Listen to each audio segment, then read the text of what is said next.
Welcome back, everybody. This Week in America on the Blue Funk Broadcasting Radio Network. Great to have you with us on the program today. As mentioned, our guest on the show is Jill Kelly, best-selling author of Without a Word, back with a new book, also doing quite well, Etched Upon My Heart, What We Learn and Why We Never Forget. Jill, welcome to This Week in America. Pleasure to have you with us on the show. Well, thank you, Rick. It's a pleasure to share and just, we're close to the Super Bowl, and we're a football family, so we're out and about talking football as well. This is prime time for you, and we'll get to a little football talk a little later on in the program. You know, the book is so good, and you really lay it out there for everybody. And when you read the book, you come away with so many inspirational messages, so many thoughts. And at one point in the book, you're saying you don't know why, but writing this book has broken me. I feel needy. And that was towards the end of the book when you write about that. Why did that happen, and what toll did this book take emotionally on you? Well, it took a great toll, and it involved not just myself, but a number of people in my family, because, you referenced being broken in the midst of it, and just to share one of the moments that I actually share in Etched, because that's how it's laid out. I laid it out in moments in time where I learned things about, certainly myself, but about God, even though I didn't even know God at the time. But I share these to encourage my daughters, because I know that they're going to have their own moments, and hopefully they will not experience what I went through, but they will learn from my experience and grow as women. But the brokenness coming from, sharing about my dad, and even just, and sharing about him right now, I just sense that I could get choked up real easy, and I had to ask my dad if it was okay to share this, and we had never shared it as a family, and I actually gave him that portion of the writing on Father's Day. That was really difficult, but at the same time, by faith, we have all been redeemed. God has done an amazing work with our mess, He's taking these, our mistakes, our hurts, our heartbreaks, our trials, our tribulations. He's taken the death of our only son, and He has literally transformed all of it so that I can sit here and talk to you with joy, Rick, and actually have something to pass on to my daughters, actually have something for the reader to read that is, I pray, going to inspire them, and so that, even the reader would look on their own moments and say, wow, I didn't want to think about that, because there are moments we don't want to think about them, right? Well, There's yes. things that have happened that we want to forget, and yet it's in remembering that we can actually see how God used it to make us into the people that we are. So there's a lot in there, and it was very emotional. And we see your progress, and it's not a book where you've got all the answers. I mean, you say that you're still trying to figure this whole life thing out as you go as well, just like everybody else. It's not like Jill's got all the answers. You've got quite a few that we're all trying to get to, but you don't have it quite figured out yet either. That's right. Amen. I don't, and I am a work in progress, and I think that's what I believe the reader will take away as well, and my daughters, that we're all a work in progress, and not to expect so much, certainly not to expect so much from people, because I think that that's where I fell so short, as I put so many expectations in my father and my husband and people are human, and we make mistakes and we fall, and and not to put our expectations in people, but to put our expectations in God, who will never fail us. Well, and you talk so openly about that, as you're talking about after the marriage to Jim, that you were writing the Mrs. Jim Kelly wave, and you sort of didn't figure out who you were. You sort of gave that up, and you were in this person that you were supposed to be, Mrs. Jim Kelly. Right, and getting swallowed up in all of that. Yes. And all that means, and that celebrity stuff, and just the wave that he was riding, and finding, really, when our son was diagnosed and we were told that he would not live to see his second birthday, when all of those things kind of fell apart, really. I mean, all of those things that I put my hope in, well, wait a minute, this is Jim Kelly's son. We are the Kellys. I mean, this is the boy, and, Jim has celebrity status, and we have money and all of these things, and you cling to those things, and ultimately when you come face to face with the reality that they're not going to make a way for you, your whole world crumbles. And yet, I'm thankful that it did. I'm thankful that those were not the places where I found hope, because there is really no hope in those things, in the worldly things that we do try to put our trust and faith in. How did when all of those Go ahead. I'm sorry. No, I was just going to say, how did you, and by the way, we're talking with Jill Kelly. She's the New York Times bestselling author. The book is Etched Upon My Heart, What We Learn and Why We Never Forget. An excellent book. It's available all across the country. You can find out more information at huntershope.org and all that information on our website at thisweekinamerica.us. When Hunter was born on Valentine's Day, and I think it was, several weeks later when you realized that this was not a good situation, it was a rare life-taking disease, how did you get from that state of shock, that state of why, how could this happen? And you talk about it's Jim Kelly. This shouldn't be happening to us. We can get the best doctors. What do we need to do to make this right? How did you get from that point to understanding, putting in perspective, and really learning from Hunter and taking each moment and appreciating it? Right. Well, honestly, it was by faith. And, finding that I was in this desperate place as Hunter's mom and knowing that there was no answer in the world, there was no cure, no medicine, no treatment. Money couldn't buy it. Jim Spain couldn't buy a doctor out there to do something. And being completely desperate and seeking after this God that, I know he's there somehow. I don't really fully understand him. I don't know what this whole thing is about, this whole spacewalk. I have no clue because until that point, I didn't care to Right. be flat out honest with you. And so in seeking after the things of God, diving into his word, the Bible, and finding truths to actually stand on was the start. And just starting to devour the things that are faith-based and real, though I didn't even realize that until my son was dying right before my very eyes, And it took that heart-wrenching moment to get me face-to-face with the God who is real, that created all things, and that actually has a plan for my pain, for my tears, and for your tears, and for the trials that we go through in this life, and that, this life is not the end of our story, that there actually is an eternal life.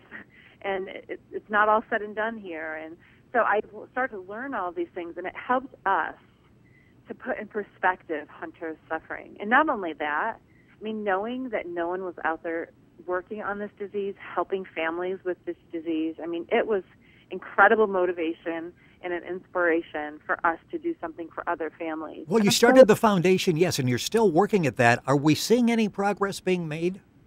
Oh, yes. Oh, my goodness. Amazing things have been done. For instance, there now is a treatment. It's not a cure, but it's a treatment for Krabbe, which is a cord blood transplant. And not only that, universal newborn screening. That's a whole conversation. You and I have to have another program together. Would love to, yes. It's mind-boggling, the fact that every state in our country tests for a different amount of treatable diseases. It's unfair. There's over 60 diseases that can be treated, Krabbe being one of them. But all of this information, especially for moms and dads listening, and you're a new parent or you're about to have children, you really want to know what your state is testing for. Because wouldn't you want to know when your child is born if something is wrong? We didn't know for Hunter. It took 4 months of him crying, screaming every day, and us wrestling with the doctors and the neurologists and not understanding it. We would have wanted to know as soon as possible so we could have done something about it. As you go through the book, and the book is Etched Upon My Heart, it's available, like I said, all across the country. For more information at huntershope.org, information on the organization, information on the book as well. About the same time that Hunter was born, Jim has a nephew, Zach, who was born, and there was like 11-day difference there. And you talk very openly and honestly in the book, like all of us would be thinking, when you look at Zach, you would have to think of Hunter, and you thought these two boys would grow up together. And you've got a scene in there where Zach is going hunting with Jim. They've laid their hunting gear out. They've gone to bed to get up in the morning. They were excited about going out. And he just basically laid there and cried. It really hit you at that point. Explain the emotion, because that is so real that all of us would go through. Yes, overwhelming. And it caught me off guard, to be honest. I was so caught off guard in that moment. It hit me like as if I just hit a brick wall, and I guess I needed in that moment to totally release all of that anguish. And really, I felt sorrow for Jim and his grief, where I had not been able to actually experience that because I was caught up in my own grief. But I believe that God had actually given me a window into the sorrow that Jim was experiencing. And yet at the same time, as sad as I was also thankful, because here Zach is, 11 days older than Hunter, loves to hunt. So here Jim has this nephew that wants to hunt with him. I mean, you can't make that happen. Right, you know? right. And it's such a beautiful thing that how God actually, yes, though he took Hunter and chose not to allow Hunter to be the hunting buddy, he gave Jim Zach. And no, Zach isn't the replacement by any stretch, but he's still a buddy, and he's still a young boy that Jim can pour into all of his passion for hunting and football and all of those things. It's one of those things, that how to describe it, I guess, is that my joy and my pain walk hand in hand all the time. All the time. They walk hand in hand. That sorrow of not having my son, and yet the joy of knowing that God's plan is good and that it's bigger than me, and I don't understand it all, and I can't figure it out like most women try to do. I'm analytical. I try to figure everything out, but I can't do that. And like you said, I don't have all the answers, but this is what I do know, and only from experience, only from my heartbreak, only from the joys in the midst of suffering. And it's really incredible, and I'm so, I'm really humbled to be able to share it. Jill Kelly is our guest on This Week in America. The book is Etched Upon My Heart, What We Learn and Why We Never Forget. The book's available at huntershope.org, available all across the country. That's the main website to go to. You can go to our website, thisweekinamerica.us, link on, and we will get that information to you. One thing that I kept taking away as I was reading the book is the gift is in the moment. And as I'm reading about Hunter and every parent, that's, it's such a nightmare. You think, what would you do if your child had some type of disease like that was life-threatening? And the message that what he taught you was basically live for the moment. It's not how long you live, it's what you do with the time you have. Yes, and we forget that. And I think we forget it because we are so busy and we don't enjoy the moment. Exactly. Yes. We don't receive the moment. It's almost like we're 500 miles ahead of that moment. We're 500 days, we're already planning our schedule for next year at this time. And yet there's so much that can be learned and gleaned in the very moment, and we miss out. And that's why I really think that sometimes even the most difficult moments, that we can't get rid of them out of our mind. We can't make them go away. We remember things, and it's like, why do I remember that and not this, And I think that it's because of the fact that in the moments that we remember, there's such powerful truth about God and what he's done in our lives that we need to remember. And the only way is that they are etched upon our minds and we just can't get rid of them. Like I said, yes. A lot of those are hard things. They're not easy things. But it's the hard things that actually bring all of us on level ground, Think about that. We are on level ground when we're going through a trial. Yes. We're on level ground together when we're suffering. Like the tragedy recently in Connecticut. That brought all of us to that same place of need, Like recognizing, wow, that could be me, that could be my child. And obviously for me, I can relate to a certain extent of losing my child. But, that pain is so real that we all actually experience it. And that's where we can speak into each other's lives. It's pretty profound, actually. We have about a minute and a half, 2 minutes left in the program. I want to go back to the way you started the book, because you grabbed that moment, and you've got the 16th birthday party for your daughter. Yes. And we've all gone through that, and you're worried about having enough toilet paper for the guest and the food and the buns and everything out. Is the coffee still going to be warm? That type of thing. And you just had this message hit you that it's like, just stop and enjoy this. Your daughter only has one day where she's going to celebrate a 16th birthday. Don't worry about toilet paper. Worry about, not worry, enjoy the moment. Embrace it, enjoy it. Exactly. Yes. And it was and I actually just sit down. And I sat there for a minute and I start crying, and I'm thanking God, like, whoa, and she's going to be 18.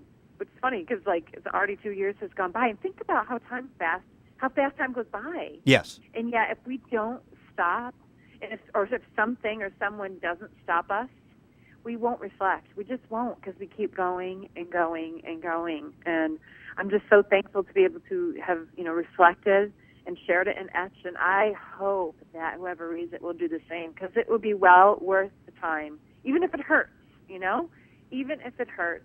Well, it puts everything in perspective, and it talks about life's moments, good and bad, and they all have a deeper purpose. And it's an excellent book. Jill, I really would love to have you come back in the program. So many more things that we can talk about. We never got to football, but we'll talk about that at a later time. Excellent job on the book, Etched Upon My Heart, What We Learn and Why We Never Forget. The book is available all across the country. Information at Jill's website, huntershope.org. Jill Kelly has been our guest. Jill, thank you for joining us on the program. Look forward to having you back. Thank you, and I look forward to it as well, Rick. You're listening to This Week in America and the Blue Funk Broadcasting Radio Network.